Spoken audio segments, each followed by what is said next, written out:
Welcome to the AI and Your Homeschool podcast. I'm your host, Nancy Manos, and I am so glad you're here.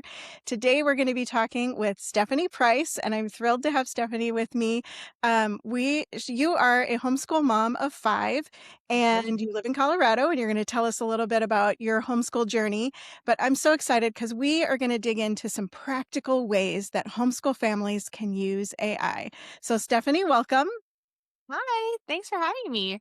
Yes, I am thrilled to chat with you today. So tell us, before we get into the AI part, tell us a little bit about your family and how you got started homeschooling. Yes. Okay. I always feel like this is so loaded because in the homeschooling space, a lot of times it's the mom that got into homeschooling first, and then the dad kind of jumps on. And for us, it's been switched. So we have 5 kids, almost 10 and under. They all have birthdays in the fall. So we're almost like getting into that Sure. swap season. But for right now, we have a 9-year-old, an 8-year-old, a 5-year-old, and 4-year-old twins. And so Awesome. we have been at it since the very beginning. This is our official 4th year of homeschool, but really like pre-K, it's been like 6 years, just about. And we've loved it. There are hard parts and easier parts, but overall, I wouldn't choose anything different. I love that. And I love how when you refer to your family, you say it's a party. It is a yes, we are a party quite literally everywhere we go. Good or bad, I don't know.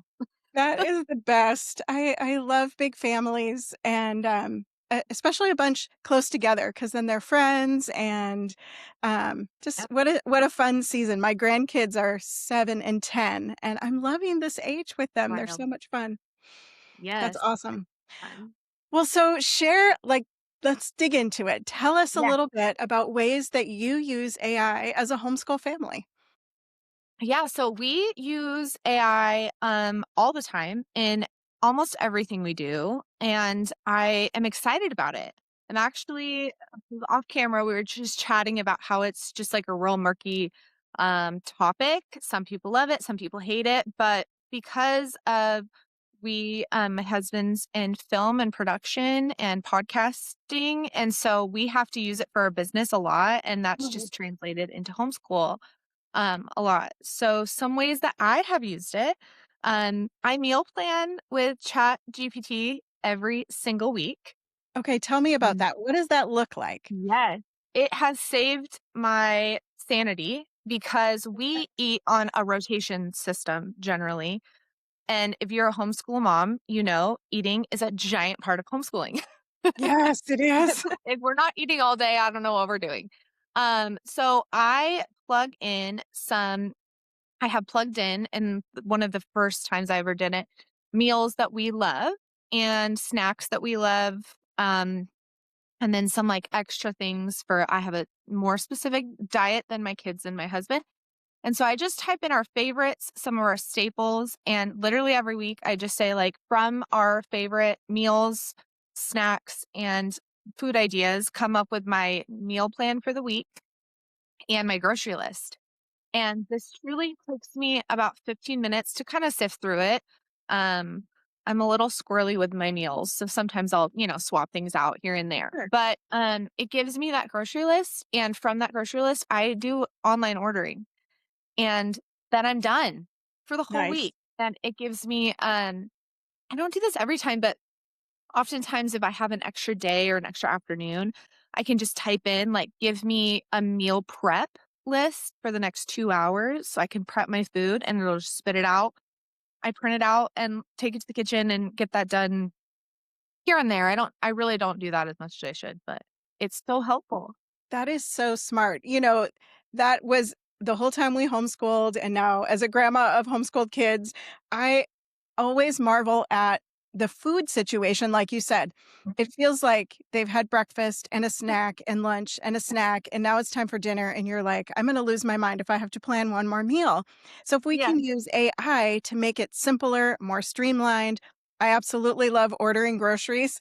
I don't remember the last time I personally have been to the grocery store. It's No, what so is a nice. gift in itself. Yeah. It is. Not that I don't enjoy grocery shopping, but when time is limited and you have a bunch of little kids. And so if you can save Yes. time with AI and services like that, how much more time do you have with your children, Yes. and your husband and doing the things that you want to do? So I love that. Mhm. Okay, what else do you have? What other ways do you use AI? Oh man. So AI structures a lot of our homeschool week in general. Really? We just wrapped our homeschool year. However, like we use BJU Press for a majority of our staples. And so at the beginning of the year, I kind of just type in there like these are the subjects we want done. Give me kind of a plan on how to structure. So I'm homeschooling 3 out of my 5 this year. We just wrapped that up. The fall, I will be homeschooling 5 out of the 5 of my kids, and honestly, that gives me hives just saying it out loud. But, like, I this year, I just typed in, I have a 9-year-old, an 8-year-old, and a 5-year-old. How can I structure these, components to make Mhm. sure I don't lose my mind? So just spit out a schedule. We followed it for 2 weeks and then tweaked after that, and AI just gets to know kind of our schedule. So every Monday, really every day, I'll type in, "What's the day look like today?" And it Wow. knows my co-op day. So, it can say like, "Oh, today's Monday. This is a full homeschool day. Here's your schedule for the day." And having some ADHD tendencies, this really keeps me on on track. And I didn't even have to think about it except one Nice. time, truly. Yeah. So we use that a lot for scheduling what our homeschool day looks like. And I'll put even like random appointments in on Sundays. Like if I know I have an appointment like Monday, doctor's appointment, or Monday, no preschool, whatever it is. And chat will just put that in my little schedule. And it's like my little assistant. That's how AI should be used, as an Yes. assistant. I love that. It's like a Yes, free employee. Um, exactly. which don't we all need that? So when you say now are you just entering into ChatGPT? Are you using it, does it have access to your calendar, or are you just telling it information? And then I heard you mention that you say you have a 9-year-old and an 8-year-old, and so you're Yes. not entering personal data, No. that kind So of thing. that's So let's talk probably about that a little bit. yeah, that's great. So that's probably where my tension comes with chat because honestly we could use it we could go really deep. Yeah, And for my kids, chat doesn't have my kids' names. Um, it has my kid's age, I'm okay with that, and then it doesn't have either, I don't put my kids, like, female or male in there. So it's just very broad. Again, like, an assistant in person may know, of course, your kid's stuff, but, a virtual assistant, that was a thing maybe 5 years ago. They don't yeah. know all of that. So, basically, whatever I'm comfortable with the world knowing about my kids is kinda what I put in there. Sure. Yeah, that makes sense. It's privacy issues are really important. And I think Definitely. as parents, especially, get more involved in being willing to explore AI as a tool that can help them, just being thoughtful about kind of the security, Mhm. privacy issues. Um, these are, really important conversations to have. There's no guidebook that I know of yet, uh, Yeah. but it would be nice to know. But I think we always err on the side of caution, especially with infor personal information about our children. It's Yes. one thing if it knows us, because 'cause we're the one using it, but it's different with our kids, I think. 1000%. Could Yeah. not agree more. So, what else do you have other ideas, other ways that you use it? Are you planning field trips? Are you using Yes. it to find I don't know. What else are you? Yes. We, plan I truly use this, like, if I have an extra 2 hours in the day, I'm prompting it, "Give me ideas on what to do with my kids today, this afternoon. It's sunny outside, we can go outside." In Colorado Springs, that's where we're located. Um, and so I'm kinda doing that constantly. Give me ideas on how to occupy my 4-year-olds when I'm homeschooling. Um, yeah, we use that a lot. I even ask, give me ideas, how to have one-on-one time with my kids. Mm, I struggle with that, and I know a lot of moms do with like the active play situation. Like you couldn't get me to play Barbies for 30 minutes straight. I can maybe play for 5 and then transition into an activity that chat gives me that I'm like, I like I like to do these things. I like to read, I like to craft, I like to do these things. And then we can transition from an idea that Two. chat has given me to do together. And that has been wildly helpful. Oh, that's so good. I would say also like budgeting what something costs is a huge thing. Hey, what is it going to cost to take my family of 7 to the zoo? And it spits out things that I wouldn't have thought of. Souvenirs, what's lunch gonna cost? Oh, What's wow. lunch, not gonna cost if you pack a lunch. So Yeah. it's really giving me like a whole picture of things that I might not have thought about that I'm just more prepared for in the zoo. Like, be willing to spend $20 per kid on this, that, and the other is really helpful. So I don't get to the zoo and I'm like, oh no, we just blew our whole budget on souvenirs because I wasn't, Right. you know, prepared to give a gracious no. Yeah, that's so important, and especially I feel like the zoo and museums and things, they always funnel you through the gift shop, so 100. it's not like you can avoid it, so it's good to have Yeah. that at front of mind, like, "Okay, I'm prepared with I have this answer for my kids, yes or no, or how Mhm. much," or Yeah. that is brilliant. Okay, so I'm curious to know, like, what kind of things has it given you ideas to do with your twins while you're homeschooling the older ones? Yeah. They love all things mess. So honestly, as they all do. I mean, if I'm honest, if I'm homeschooling the older ones, my Yeah, house is a trash hole and it's fine.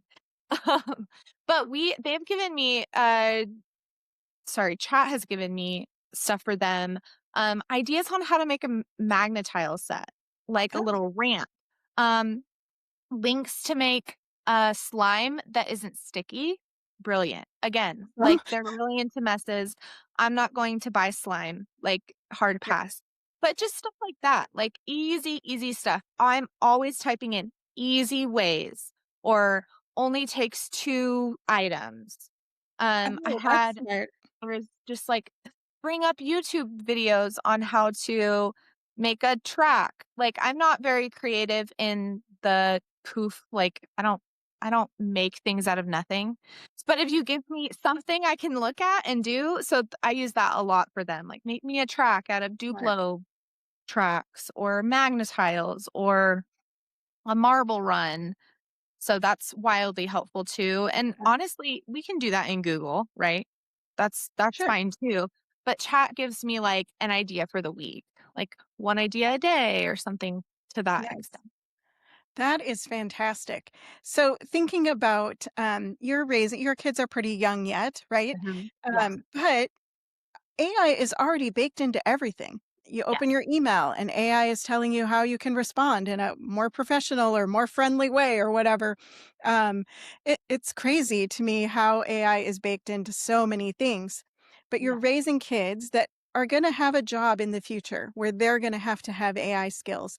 Have you and Caleb talked at all about like, at what age you might incorporate, like, the idea of learning something about AI? Or, like, what does that look like as you're raising young children knowing that the world that they're gonna grow up in is gonna require some AI skills? Yeah, so this is again, a constant conversation. A lot of the things that we teach our kids are, caught, not taught, is what we were shown. And so they see us use chat constantly. I mean, we literally took it to the point like we had ChatGPT landscape our backyard for us. So we took a picture of our backyard and said, like, put the appropriate plants in, what this could look like. And so they've seen a lot of that kind of thing, so much so that they will ask, like, can we go take a picture and make whatever? So we'll take a Yeah, picture of the backyard and they have this little, like, voice chat. And my kids will sit there and yell, scream into it. I'm like, okay, you don't have to scream, just talk normal. But they'll just say, like, "Make a princess and a unicorn flying through the sky." It's amazing. This is incredible, you guys. Should wow, not should not, um, overtake art, but the kind of just stuff they can imagine and bring into an image is wild. And so they're using that like that right now, and we're just kind of dabbling in that. Again, they're so young. Yeah. But the reality is, even in our business right now, like we have to become the innovators of AI and not let AI innovate us. Yes. That makes Yep. sense. So that is actually our constant conversation of how do we teach our kids to use critical thinking skills in AI and not let AI run them. Right. Yeah. Well, and that's kind of my repeating premise about this whole conversation is that we need to be teaching our kids real things, critical Mhm. thinking, research skills, history, the Yes. Bible, all of these things so that logic, when they encounter AI and they get a result, an output Mhm. from a prompt they've put in or some way that they're using it, that they can discern whether it's true or Right. not and Yes. then what to do with the information and how to use it with integrity and in a way that honors God and things. And so it really is. I mean, we couldn't have imagined this world 5 years ago even, No. you know? And I think of like the disruption, social media was a disruption. But Mhm. look at the blessing that it is. It's Mhm. a tool that can be used for good or bad or evil. Um, Exactly. but it does help us stay connected and share with people across the country, across the world that we couldn't do with just a phone or we wouldn't likely do. Yes, And so definitely. there's benefits. And I think we're going to see benefits, but there's also a lot more risks. And I think of the speed at which AI is changing. Like, I can't Totally. keep up with the things I want to learn. Sure. I want to learn Claude Cowork and Claude Skills. That's my Yep. next. Totally. Like I can't really even keep up with the things I'm super interested in. So I think it's just gonna ground us more as Mhm. Christian homeschool families in real things, time Mhm. together in person, at church with other families and things like that. So Mhm. I guess I would love any extra thoughts that you have on that world. Like, how do we navigate this? And how do we not lose our minds and not get caught up in the frenzy of it all? It feels very fast and frenetic. It is, it's so fast. And the actually amazing thing is, and I'm sure like my parents thought this about my generation coming up with a smartphone in our hands, they learn it just as fast.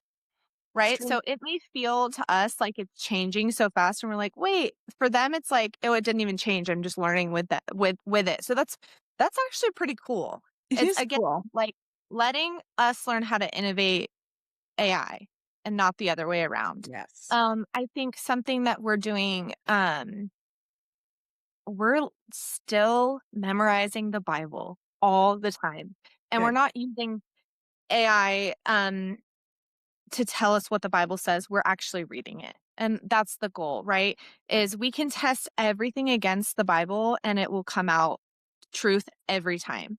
And so I think that is going to be a really fun thing to learn with our kids is like whatever, you know, we try not to use AI as a therapist. Although some very good to like type in this is a problem, but so teaching our kids the discernment and is this something I need to go into some prayer about before I type it on AI? I know I'm learning that as just a adult in general. Like, oh, I need to pray first before I try to solve this in real time. Um, and I just think that the risk that sometimes the risk is worth the reward. Yeah. And again, learning that discernment in this new space is a gift, and I truly do think the revelation of God can be some of this new technology, right? Like, we Sure. just, like, are have access to more, which again can be a double-edged sword, Yeah. but I do think the Lord is in all that we do, and if we use that discernment, Yeah. teaching our kids that discernment, we're gonna win in truth every time. Oh, absolutely. Well, and isn't that what we want? We want to Mhm. raise our kids to know and love the Lord, to Yep. know and love His Word, and Mhm. to have that as the core. But with that as their foundation, Mhm. we can use tools. Yep. digital tools. They are digital natives, like you said, like they're growing Yes, up, they this is are. normal for them. And my almost, I don't know, I'm a grandmother, we'll say that. Yeah. My decades-old brain is like, I wanna keep learning. Like, I think that Yes, keeps us sharp too. There's a tension of learning new things that keeps your brain totally. sharp. And so but I'm excited about what's ahead, and I think for the homeschool community, there are so many opportunities, um, Yes. to enhance what we're doing, not to Mhm. replace us as the homeschool mom or dad, or grandparent, but to enhance what we're doing and to help us. 1000%. If it can streamline our day and save us Mhm. if it saves you 30 minutes, there's 30 minutes you can go for a walk, you can Yes. play a board game, you could cook together, you could do a craft, you could g whatever Thank you wanna do that would have taken manual time, Mhm. so I love it. Any other, like, ideas or thoughts before we wrap up that Oh you're like, gosh. "I love this." I just use it for I do. I use it for everything and, um, like, again, the assistant for me, like, if I could have a full-time assistant as a homeschool mom, what a dream. Yeah, So, I use it as much as I can to push that for me. Whatever I can take off my plate to have more time, for my kids or self time for me, yeah, the better. And so if I can use it, I'm trying to think if there's anything. Really, it's just the assistant. It's my assistant. It's yeah, what do I need to do today? How can I streamline this? When, the groceries are huge. Like if you can just lean into anything that saves you time. That's my yes. 2 cents. Yeah, it's brilliant. Yeah, Well, and things that stress you out or that are a lot of pressure, like, if there's a way that an AI tool can help for sure. reduce that stress or pressure so you Mhm. can be more present and enjoy your kids, like, what a gift. Yes. What a gift. Yeah. So What a gift. It's all a gift. Yeah, I'm gonna say this. We use I don't know if it's AI, but it's technology. We use something called a skylight. I don't know if you've seen it. oh, I have It's seen ads for it. it's the screen and you can have everyone's things on there, but I use AI, like I take pictures of the interface and I say, help me fill this in. And once that's done on our little skylight thing, that's my meal prep goes or my meal plan goes on there. All of my kids' chores, age appropriate chores was huge for me because I was telling them to do things that were way over their heads. If I'm honest, I'm like, you do this, and they're like, we can't handle that. So that's just helpful. Using other tools and AI is brilliant. Yeah, technology is a lifesaver in some Yeah. ways, Yes. and then it lets you enjoy the real things, which I love. Yeah. Yeah. I But think that is the hack though, is to actually use that time. As yes, a yeah, mom, we can sometimes I fall into this, "Oh, I have 30 extra minutes, I'm gonna scroll on my phone," instead of being really intentional of like, "Oh, that saved me so much time. I'm gonna be really intentional on how to spend that with my kids or, you know, my yeah, husband." we can get sucked in. I know I have to put my I phone do. down because reels are addictive. They just They keep you are. the next one, the next one, the next one, and 30 minutes is Dopamine, gone. for sure. Oh my gosh. Well, Stephanie, thanks for taking time to talk with me today. Oh, It's thanks so for fun to having me. hear practical, real ways that you, as a homeschool mom of five, are using AI to help you. And I hope this inspires listeners to think outside the box. What are some ways that you could use AI today to solve one problem, to help in one area, to brainstorm one, whatever it is that you're trying to do? Yeah. I think back to the days of Google, when I was homeschooling, it would Mhm. be lesson plans for such and such, and then it would give me ideas, but it didn't pull up videos on YouTube and it didn't, it feels more robust in what you can Yeah, ask and then the output. And so I really hope that parents are inspired to try it. me Um, too. it's not that scary. It may feel like it, but just try it and be safe. So what you Yeah. share, just be wise about what you put in. So Stephanie, thank you so much. I am so No, grateful. thank you for having me. This is so fun just to chat. Yes, That awesome. This is what we need is these kind of yes. conversations. So, well, God bless you Mhm. and your family. And if this episode has been helpful to you, be sure to like and subscribe and share with a friend.